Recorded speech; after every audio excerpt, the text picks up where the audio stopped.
Good afternoon and welcome to JoyNews Today. We're live on DSTV channel 421, GoTV channel 125, across all our social media handles. We're JoyNews on TV. Coming up, NDC flag bearer John Mahama serves notice that a future NDC government will not honor the lease of Komenda Sugar Factory if it discovers any underhand dealings.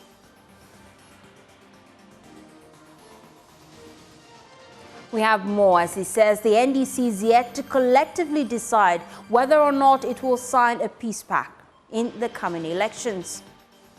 Meanwhile, the NPP has condemned the NDC for pulling out of the peace pact, which has now become a regular election ritual, describing it as a defeatist tactic.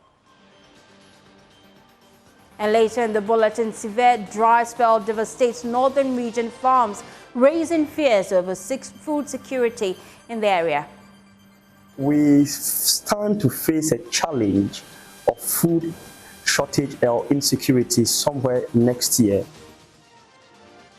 Also, health authorities in the Bono East region are raising concerns over the increasing number of maternal mortalities in the area.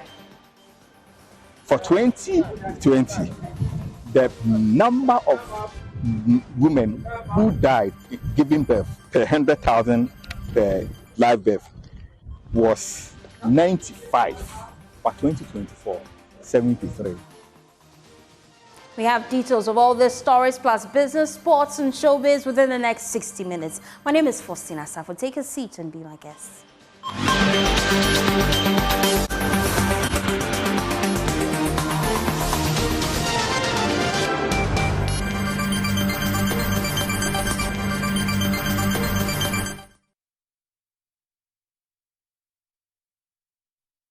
Thanks for choosing us. We're your home of independent, fearless, incredible journalism. Now, the New Patriotic Party has condemned the National Democratic Congress decision to pull out of the peace pact, which has now become a regular election ritual. In a 10-point statement signed by the NPP General Secretary, the party says it takes a serious view of the statement. They further accused the leadership of the NDC of gaining notoriety for consistently beating the drums of war and preparing the minds of their supporters. On your screens coming up shortly are excerpts of that statement, and it reads that the NPP finds the comment by the NDC national chairman very unfortunate and condemns it in no uncertain terms, given the worrying and incendiary nature of the statement.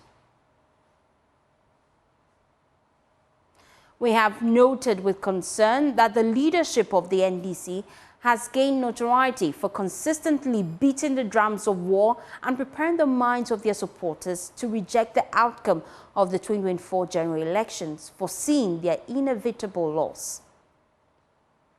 The NPP wishes to make a passionate appeal to the NDC to reconsider their posture by reason of the national interest and desist from making statements likely to fuel tension in the political atmosphere with far-reaching implications for the peace and security of our dear country. We wish to reiterate our firm assurance to Ghanaians that the NPP remains solemnly committed in words and in deeds to maintaining the peace and stability of this country before, during and after the 2024 election, and will accept its outcome in good faith. While we reiterate our commitment to signing the 2024 election peace declaration with alacrity, we call on the National Peace Council, civil society organizations, religious and traditional authorities, and indeed all well-meaning Ghanaians to join us in condemning the statement by the NDC national chairman and to urge the party to use appropriate channels to resolve any grievances. Finally, we want to remind the NDC that Ghanaians are peace-loving people, and by the grace of God, Ghana will not experience any war regardless of the outcome of the 2024 general elections. The will of Ghanaians will always prevail.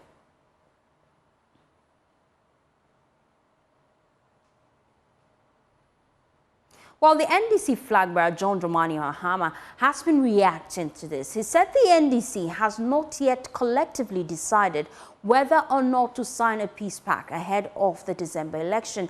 He spoke at a media engagement in the Volta region a while ago. will give us the best return.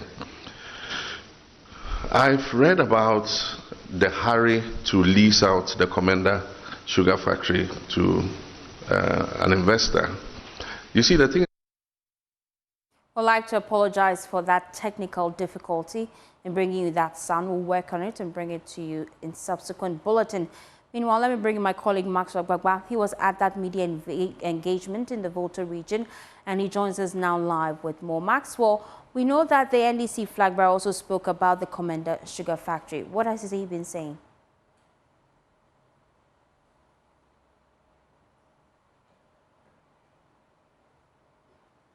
We're working the lines to get clearer connection to Maxwell Gbagba. If you just tuned in, we are discussing the NDC's posture to not sign any agreement, peace pact agreement, ahead of 2024 election. Well, we heard from John Mahama earlier saying that indeed the NDC as a party hasn't made that decision. We're just working the lines right now to reach Maxwell Gbagba, who is on the grounds. He's embedded in John Mahama's team. He joins us now on the phone. I'm hoping we have better connection to you, Maxwell. Maxwell, we know that he has raised concerns about governments considering a lease to Komenda sugar factory. What did he say? He says so far he has not really seen a transparent process on that. And he was categorical and quite emphatic when he warned the investor, rather cautioned the investor, that a future NDC government will ensure that if there are any underhand dealings in the leasing of the Komenda sugar factory, it would not honor, that lease. So that was the warning and caution that he gave to the investor. He also accused the NPP of not being transparent in deals such as this one. And he says that a future NDC government, if it is elected into power, will not honor that lease if it discovers that there were any underhand dealings in the lease of that factory. Maxwell Gbagba joining us live there from the Volta region. Maxwell, before I let you go, what's next on his radar? Well, he just arrived here at another location here at Sugakopa in the Volta region, and he'll be engaging with the residents here. Here, among the things that he's been talking about is the 24-hour economy that he says will provide jobs, and more jobs for the teeming number of young people. And one of the things he's been telling the people is that he says the formula for the 24-hour economic policy is 133, and that is going to be one job for 3 different people for 3 shifts. And for the women who he's been engaging and interacting with, he's been reiterating his commitment to setting up the National Women's Development Bank that is going to give loans to women at a very affordable interest rate, he says. He has also been talking about the farmer service centers that he says would help agriculture in the country. Well, Maxwell, thank you very much. Now, let's listen to the NDC flag bearer. Earlier, we told you that he has raised concerns about the prospect of leasing Komenda sugar factory to an Indian firm base. He said that a future NDC government will not honor that agreement if government is not transparent when it comes to the dealing. So let's listen to him. I've read about the hurry to lease out the Komenda sugar factory to an investor.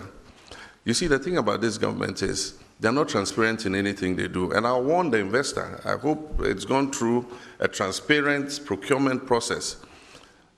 And so, buyer beware. Whoever that investor is, he should be very careful, because if the process has not been transparent, we are not willing to abide by any transfer of that facility. We must open it up and get the best investor to come and partner with government to run that sugar factory. So whoever it is, I'm just sending a note of caution to him. I haven't seen any transparent process in trying to lease out that sugar factory.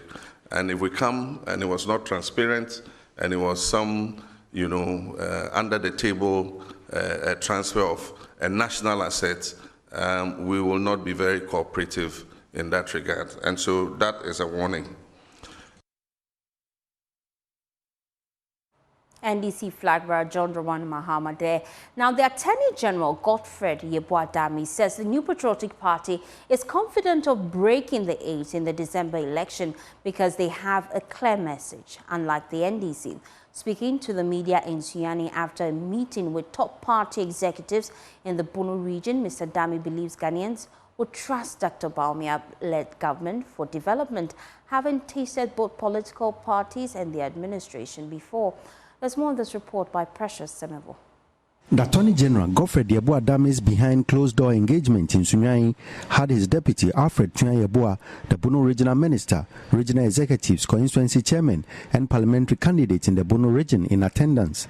The meeting, according to the AG, is to galvanize as much support as possible and whip party leaders in the region into action with door-to-door and street-to-street campaigns to ensure they spread the MPP's message ahead of the general elections. Mr. Dami, who donated motorbikes and T-shirts to aid the party's work in Sunyani, says the MPP is confident of victory based on their clear-cut messages for Ghanaians. Yeah, I'm very confident because our messages are quite clear, and the message of the NDC clearly cannot be seen. Even their main message of what 24-hour economy, they cannot even explain it themselves. And we are confident that the good people of Ghana, having tasted both administrations and all, will see that clearly it is better they repose their trust and confidence in the MPP led by Dr. Mahmoud Bawumia. So I'm very confident that yes, it is possible, and indeed we'll achieve it when we did. He, however, called for unity among members and urged them to be bold in selling the good works of the government to Ghanaians. The first is for them to be united. They must put behind all the challenges and divisions that occurred in the selection of a candidate for each constituency. And indeed, as I said, I'm happy to know that indeed there's unity in the party now. So unity is very key. The second one is also for us to be bold, and bold in terms of propagating all the achievements that we have chalked over the past 8 years, and then also preaching all the message that we have for the good people of Ghana. And indeed, I'm also happy to note that the party will be going around to exhibit the work that we have done in all the regions. And so at that point, each executive, each member must be bold enough to tell the NDC and all the citizenry, the entire citizenry, what we have done. And I think that will be very key so that the people of Ghana can vote wisely. Precious Semevo, Joy News, Sunyani. A prolonged dry spell in the northern region has devastated thousands of farms, leading to widespread crop failure. Over the past 6 weeks, the region has experienced a severe lack of rainfall, causing many crops to wither. Concerned residents fear the impact of climate change is becoming increasingly evident, raising alarms about potential threats to food security. There's more in this report by Martina Bugri. Farmers in the northern region are counting their losses already following the dry spell that has hit the area. Farmers who plowed earlier around July have had to uproot their maize, waiting to replant or watch their plants wither. The situation has affected especially smallholder farmers. Right behind me is a maize farm. To my right, it's an okra farm. The plants here are withering. They haven't had rains, therefore they're drying up. This has been the state in the northern region. Several acres of farmlands are drying up because there are no rains. Jesli Namasi is a smallholder farmer. He spends about $7,000 on his 5-acre farm, but fears there will be nothing to harvest. It really is pathetic because after the tractor came to plow and I put the condemn, then I saw just a slight rain came and the maize started germinating, and since then we didn't receive any rain anymore. So, Mr. Gislin is just showing me his okra farm. Each year, he harvests the okra, sells to the public and feed his family. It doesn't look like he's going to get any harvest this year. The Muslim community in the northern region last week held prayers to appeal to God for God's intervention. But what do experts think about the occurrence? The rainy season is almost ending, like you rightly said. So we stand to face a challenge of food shortage or insecurity somewhere next year. The news team visited the Picona market to assess prices of yam, considering that it's in season, but the prices have doubled. Let's bring in the former executive director of the Peasant Farmers Association of Ghana, Dr. Charles Yaba. He joins us here with more. Doc, thank you for your time here on JoyNews Today.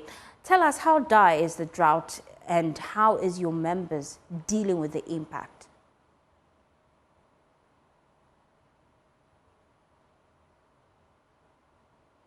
Sorry. Thank you very much, JoyNews, for helping to project this. We hope that this will reach the ears of policymakers and then the government. Let me say that this situation is not limited to only northern Ghana. It cuts across the middle belt. Most of the districts like Techiman, Kintampo, Nkranza, Atabugu, Ejura are all facing similar challenges. If you take Kintampo, for instance, for the past 2.5 months, there hasn't been any rain. Those who planted, got first rains and planted, all their crops well dead off. Those who plowed and they were waiting for the rains to plant, as at now, haven't planted yet. When you come to northern part of the country, ranging from northern region, northeast region, savannah region, upper west region, and part of upper east region, farmers who planted 1.5 months now, it hasn't rained. So as we are showing in the pictures, there are some places where you set fire, the whole farm will get burned because the crops are completely dried up. And these crops are maize, peanut, okra, as we've shown, soya beans, and rice that are more affected. Fortunately for us, for Upper East, there are some of the districts, they were fortunate to receive some rain. So the situation is really dire. And if we don't put in emergency measures, this time, some areas have been harvesting their maize. Places like Techiman, Kintampo, Ejura should have been harvesting maize. You go there and nothing happens. Northern part of the country, northern region, to be specific, is the bread basket when it comes to maize and then granule supply. This year, nothing is coming. And so this has the potential to impact the cost of this product on the market.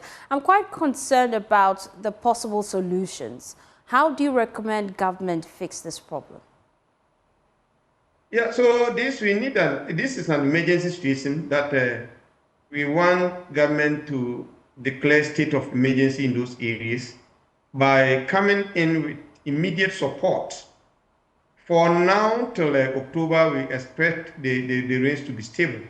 So those farmers who plowed and they haven't planted, they need government to support them with the planting materials, with fertilizers, with agrochemicals to be able to continue. Those who lost their farms completely also need financial support to replow again and plant, and some small subvention for them to be able to survive. In going forward, we have been telling the farmers to adopt drought-resistant plant varieties, and then also try to plant crops that have early maturity. And we think governments will also adopt that. In the medium term, we need to focus on improving our irrigation infrastructure. And that is something that we would look at facilities in subsequent bulletin. Thank you, Dr. Charles Nyaba. We have to move on. Let's take you now to Parliament, because a member of Parliament for Bono East, Dr. Komenda Donko, has expressed worry over the current state of the nation and what he describes as the growing substandard graduate programs offered by tertiary institutions across the country. According to Dr. Komenda Donko, the duration of most master's programs, especially for weekend programs, do not guarantee quality training and qualification for graduate students. He spoke to journalists in Parliament. We have a marketing program, a full-time program of 1 year, and then you have a part-time, because there's no way an evening program can be full-time. There's no way a weekend program can be full-time. And yet we have evening programs, weekend programs of the same duration 1 year. Something must suffer. The essence of education, particularly graduate education, is not just the lectures, but the seminars, the interaction of students coming from various backgrounds. These are the things that make a university program, especially a graduate program, rich.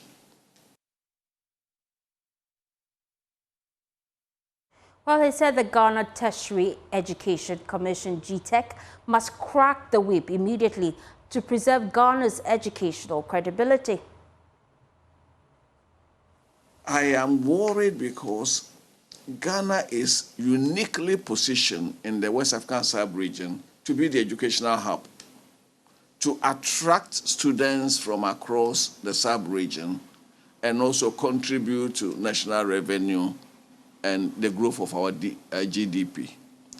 But if we bastardize the quality, we will lose that unique position. I therefore call on the Ghana Tertiary Education Commission, the Ministry of Education, and government as a whole to take a second look at this money-making machine that we are introducing to our universities. Let's stay in Parliament because the Public Accounts Committee, they continue their session today. My colleague James Aveji is there for us. James, what has been happening so far?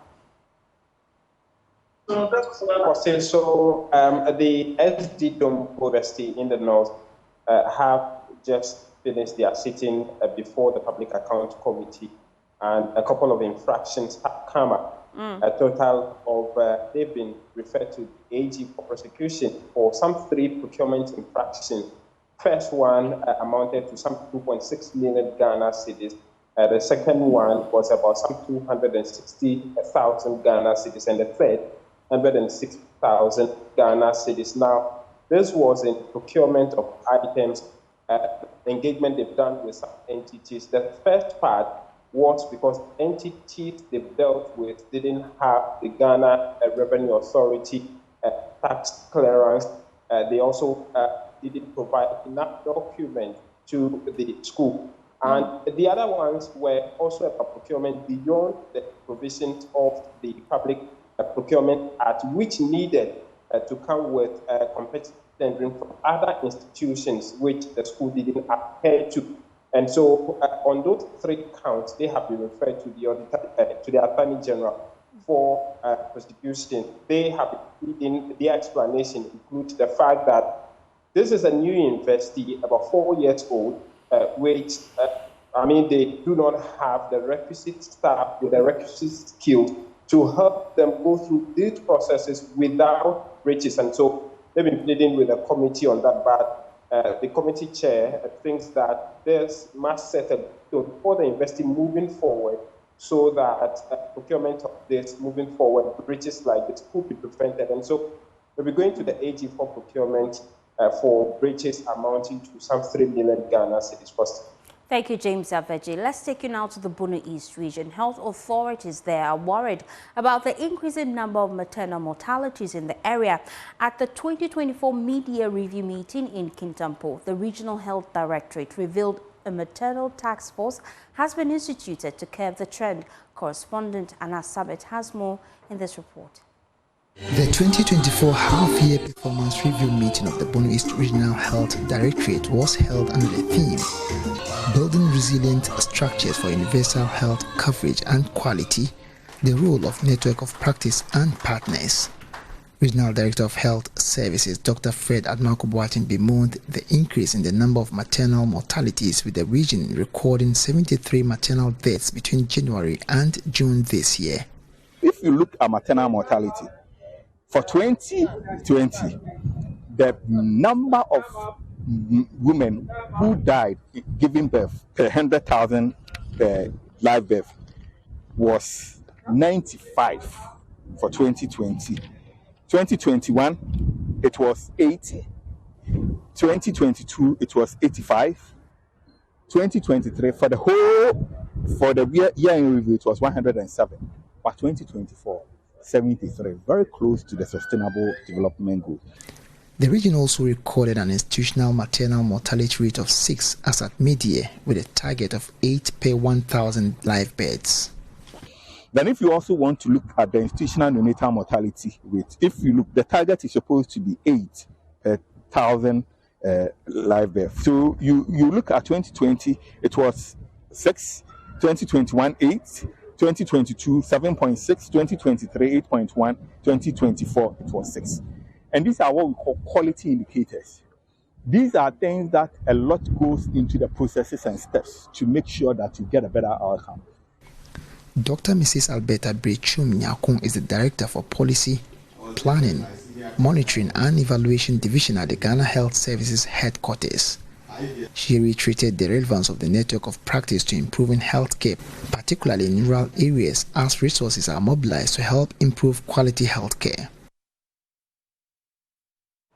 Now, residents in Old Tetegu near Wager say they are ready to go on several demonstrations over the deplorable state of roads in their community. Taxi drivers in particular say they are the worst affected, as the state of the roads is negatively impacting their work. The residents say the government has neglected them. There's more in this report by Vanessa Okoronko. Old Tetegu is a community near Wager with thousands of residents. The roads within this community is next to being unmotorable. Road users have to slow down to meander their way through patches and huge craters in the middle of what is expected to be a road. George Eligo, who's lived in this community for over 30 years, is worried about the current state of the road. He wonders when authorities will heed to their request to get the roads fixed. The condition of this road is very bad, so we are even pleading for the government to come to our assistance, to assist us so that we can have a good road. Especially when it rains, the road became very, very muddy, so you cannot even walk unless you put on a rain boot or you take a taxi or you take a motor before you can pass the road. Without that, you cannot use the road. So have you reported any of these road issues to local authorities? The government is aware of all these things, especially the municipal assembly. They are aware. If they came here just to inspect, to see whether they can do anything about it, but up to now, nothing has been done. Even we don't even gutter. A taxi driver who's also lived in Tetegu for over 15 years voiced his frustration. At least every day, unless I have a problem in my car. Yeah, we have more problems because the road condition is not good. It's not helping us. At least every week we go to shop, we buy shops, you buy absorbers, and the road is not good, it's not helping us. Other residents, equally unhappy about the situation, are demanding immediate solution from authorities. They do not want promises anymore. They want action. The only thing we have to do is we go to demonstration. Demonstration? Yeah, as if you go to demonstration and from the top they will hear us. Because our people here, we talk, they don't mind. So I think the demonstration will be better. To the Okada boys, always an accident on this because the road yourself, you can see the road service is not even good. And they will come and fix it, Up to now, I've not even heard any concern about what we have even said. So always they have been giving us date. Because the driver wants to dodge the potholes, so sometimes it causes accidents and it really hurts us. You have to apply brakes so that the passenger or someone will pass the road. So it's really hurting us a lot. So we really need help too. Some residents of Old Teteku say if their concerns are not immediately addressed, they will have to resort to demonstrations to better drum home their demands. Vanessa Onyinechi Okoronko's report read to you. Let's take you now to the Abeka Junction, the busy stretch on the Achimota-Accra Highway. A disturbance site greets commuters every day. A heap of rubbish left unattended to for days, turning the bustling junction into an area of neglect and decay. My colleague Jacqueline Ansuma-Yeboah has more in this report. As you approach Abeka Junction, the stench hits you first, followed by the overwhelming sight of a heap of rubbish piled high, forgotten and festering under the sun.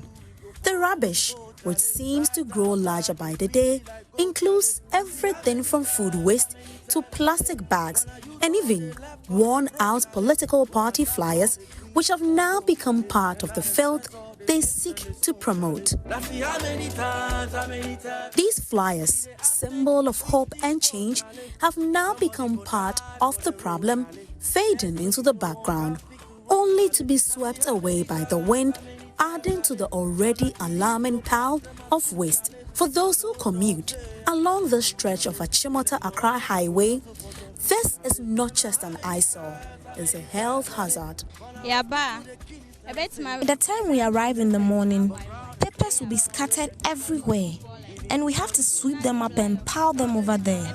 Sometimes, the trash can sit here for 2 to 3 weeks before Zoom Lion comes to collect it. Every day, I pray. Every day, I pray. I'm never far. I'm the only fan in Tibet. My 2 weeks, 3 weeks, I'm finna babe far. I am so bad, Kasa. This issue concerns us, but we can't speak up about it. When the police have been here, passing cars often hit it. Recently, a large black bin was provided, but someone stole it. And since then, there hasn't been a replacement. So, the rubbish just gets piled up there. It takes a long time for the collectors to come. And some people even bring their trash from home and dump it here. When flyers get torn up, we simply sweep them away.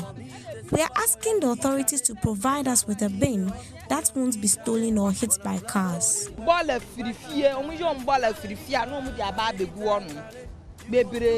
Everyone send employees so to flowers we nya no mu dia kogu onu na zoom land say Zoom Lion it say 2 days no maya negu onu san yeah by this time no dia ya play wie ti abeba ji sana pa bi one ma anapa ye beba no sa tete Zoom Lion fon beba be pla de egu onu na ka na ba be sisa ombenya ti say bibia omde beba be si honu ma on my left-hand side is a heap of rubbish unattended to for days. But behind me and still on my left-hand side are political party banners and some church banners. While you're still watching JoyNews Today, we'll be back with business, sports and showbiz to stay tuned.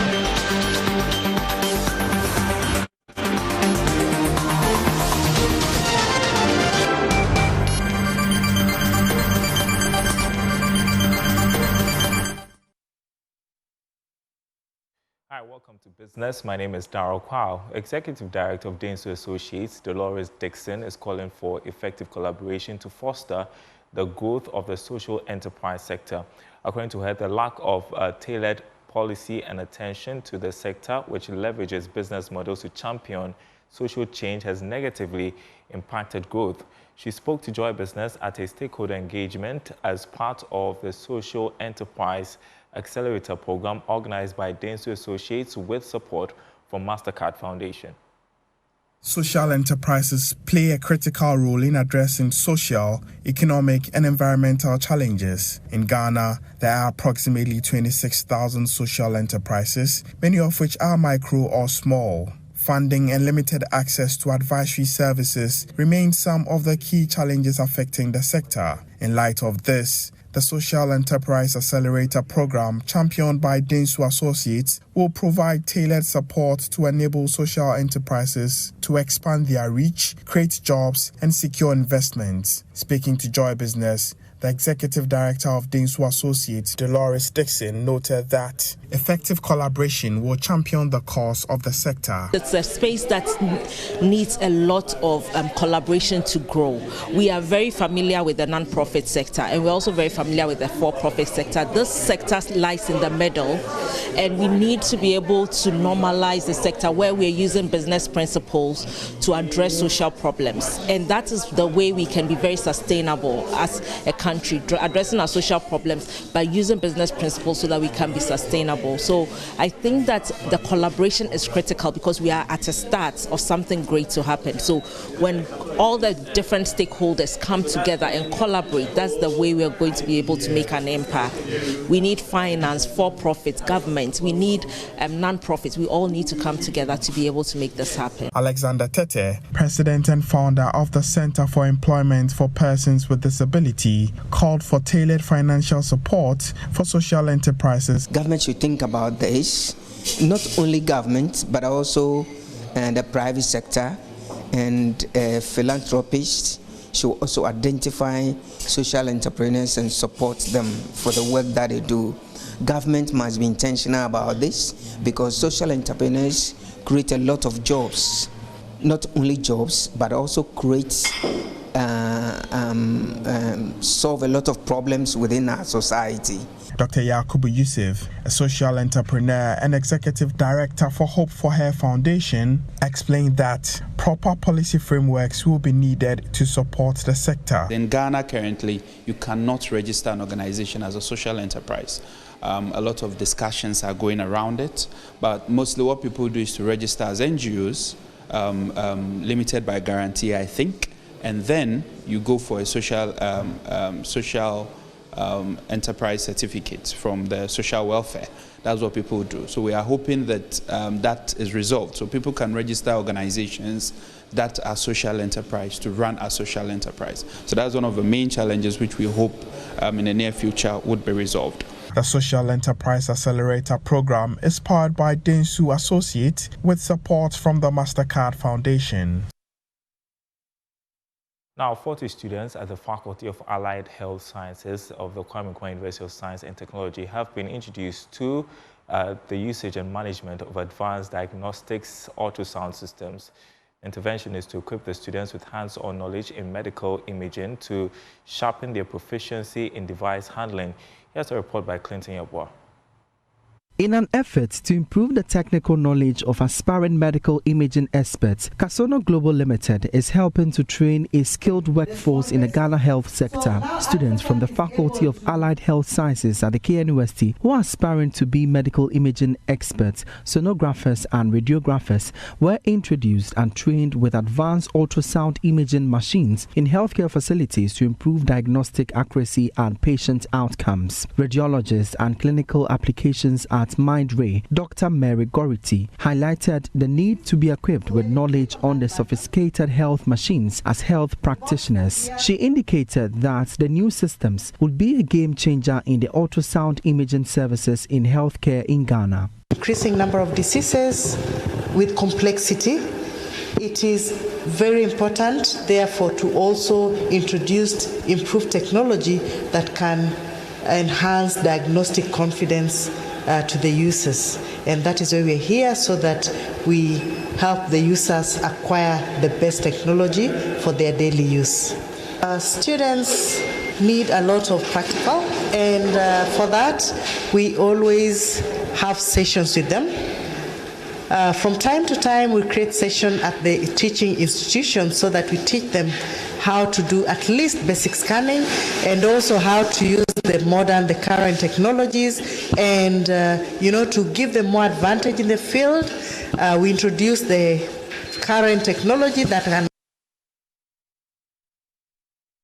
For this segment, the news continues after the break with sports. Don't go nowhere.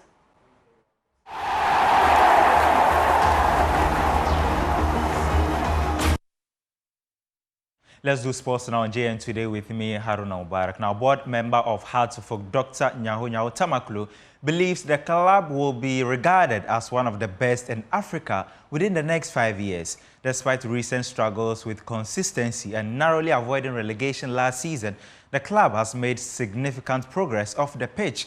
This includes constructing a new secretariat and nearly completing a multi-purpose complex at Pobiman. Dr. Tamaklo is confident that these off-pitch improvements will soon translate into success on the field. The right time, adverts will come out. Our interest will be only the best. You follow me? This question of saying the person must be a Ghanaian, that should not be the objective. The best. So if the best comes from Japan or Kenya, we don't care. Because when you have the best in your hands, your products will come out very good. So, and I can tell you all these things have been put in place. Our present coach is an Ivorian. You follow me? Yeah, so we don't really, we look beyond borders to make a selection. And that's what the club is going to go to. And I can assure you, within the next 5 years, you won't believe the standard of football alone in Hearts of Oak. And its performance within Africa and outside Africa will shock a lot of people. It's a long-term project, so I'll tell supporters to take their time. We are building something that they will one day be proud of. No, you don't know this country. I know this country more than you. Let's go to England, and the Premier League returns as Manchester City hope to win the title for the 5th time in a row. The competition begins tonight with Manchester United coming up against Fulham. There you go. Ipswich, they also take on Liverpool. Arsenal, they welcome Wolves. Everton take on Brighton. Newcastle United will be up against Southampton. Forest take on Bournemouth. West Ham, with Kudus part of the team, they will take on Aston Villa. Brentford will play Crystal Palace. And Chelsea, that's the big one, they will welcome Manchester City at Stamford Bridge. And the match day wraps up on Monday when Leicester take on Spurs.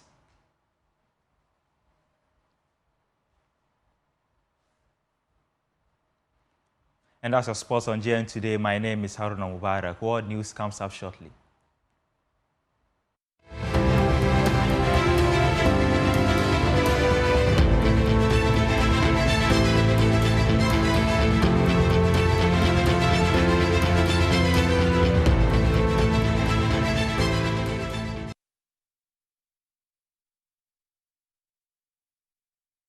Time now for world news, and travelers are advised to consider getting vaccinated against mpox if they will be visiting affected areas in Africa. The European Centre for Disease Prevention and Control has updated its recommendations in response to outbreaks of a new strain of the virus. Now, other continents, including Europe, can expect some cases too. Those who have been vaccinated against mpox in the past might only need one top-up dose after rather than 2 shots, and also the booster vaccine dose are typically recommended every 2 to 10 years if the person remains at risk and if they continue to be exposed. Mpox has killed at least 450 people in the Democratic Republic of Congo in recent months. Up next is Showbiz.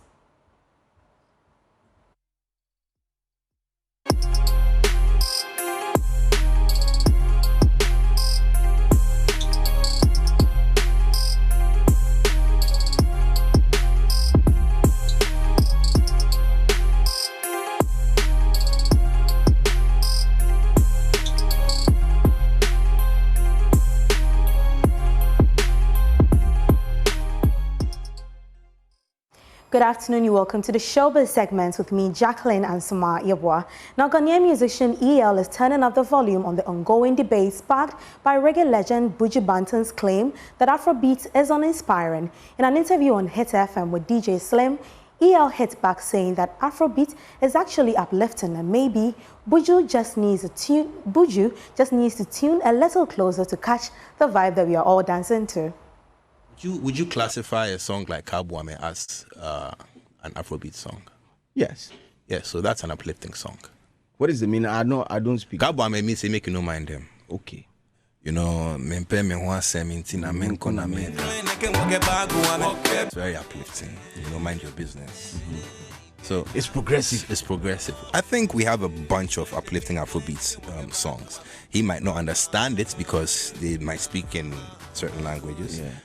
But I don't think it's fair to make such a generalization. Maybe he needs a little bit more insight as to what they are speaking about. I could say, off the top of my head, 70% of Afrobeat songs are enjoyment. But then again, we have instances where it's uplifting. Well, as Ghana prepares to host the final stop of the Kingdom World Tour this weekend, gospel giants Kirk Franklin, Maverick City, and Tim Godfrey are set to bring the house down. Well, according to the head of partnership at Culture Gospel Management, Eddie Ampa, he says is a platform to showcase the talent within Ghana's gospel scene.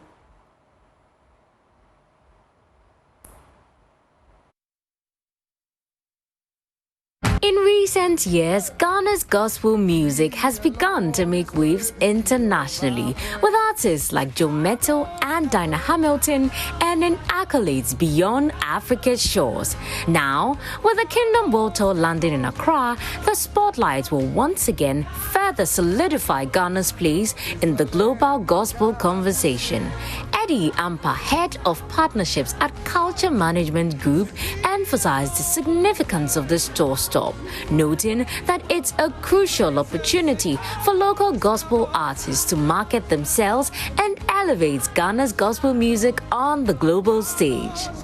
It's a good space and avenue to connect with international artists, to be able to put the Ghana gospel industry more on the map, you know, because people will be taking videos and stuff, and it's like, oh, Kirk Franklin on stage, Joe Mettle on stage. It could push the industry further. This sentiment resonates with gospel artist Luigi McLean, who is thrilled to perform alongside Kirk Franklin, an icon he's admired for years.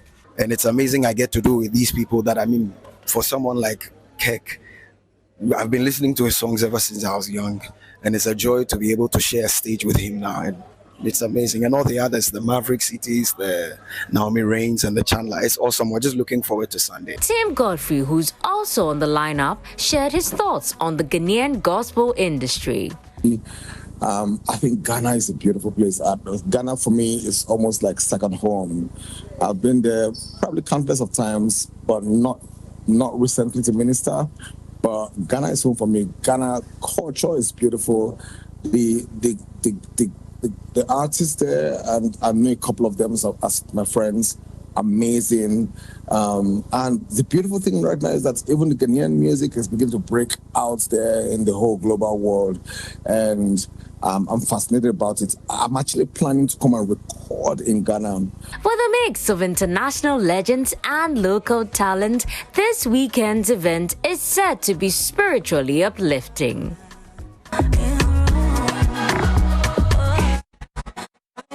On that note, it's a wrap for the Showbiz segment with me, Jacqueline and Sumayaba. Over to you, Faustina. Thank you, Jacqueline, for bringing us Showbiz. I'm looking forward to that event. I might be there in person as well because Kirk Franklin, Maverick City, Tim Godfrey, I know, right? I can't wait to Very powerful indeed. Well, that's it for JN Today. For more news, please log on to myjoyonline.com. Some top stories there. My government won't accept any shady deal, and that's coming from John Mahama. You can go on the page and read that story. Well, have a pleasant day as you enjoy the rest of our programs.